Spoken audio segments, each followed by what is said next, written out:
I heard a great line about 6 months ago, maybe a year ago, and it really has changed my thinking. If everybody I know loves Jesus, I don't know enough people. Yeah. And all of us we're all hanging out, and we're all hanging out with people that, either love Jesus or hate Jesus or love the Democrats or hate the Democrats. What are we doing?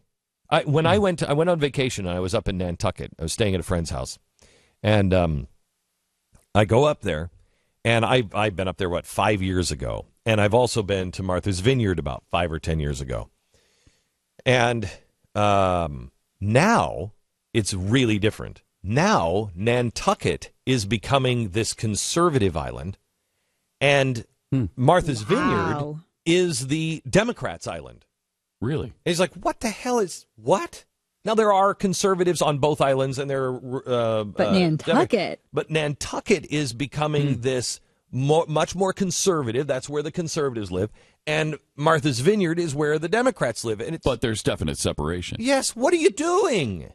When did we have to have our own separate islands? Are we not all Americans? We're separating from each other. Well, because people view common ground as compromise. And it's not. It's not. And people who can't differentiate maybe shouldn't attempt it.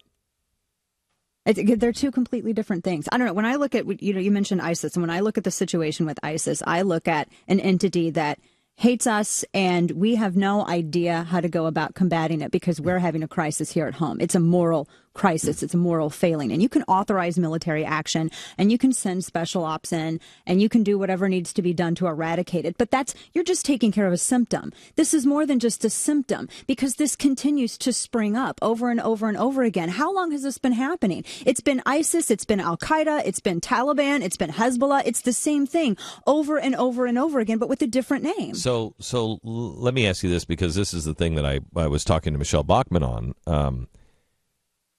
We're going to be told we have to go in with military action. Right. We have to send troops in. I don't know if we do or not.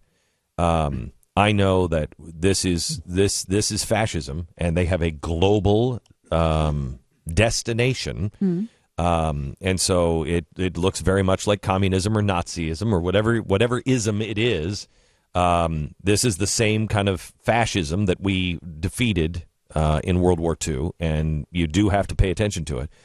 But I'm just afraid that we are going to be talking about more security, more homeland security, more monitoring, more loss of rights, more loss of our freedom, more targeting, and then more war. Right. When really, to me, the answer is get the hell out of everybody else's business. That's the first thing that has to happen, is we have to stop propping up bad dictators around the world. And as you mentioned, DHS, which was created right after 9/11, specifically to make everybody safer. What is it? Actually, you should do a show on this. You know this. It was not created. It was actually created 4 years before 9/11. And that was the opportunity. And then set.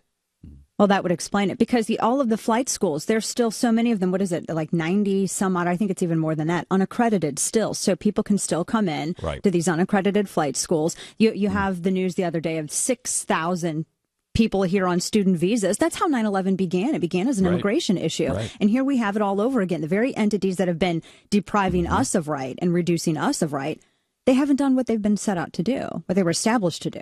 I don't know. So Dana Loesch is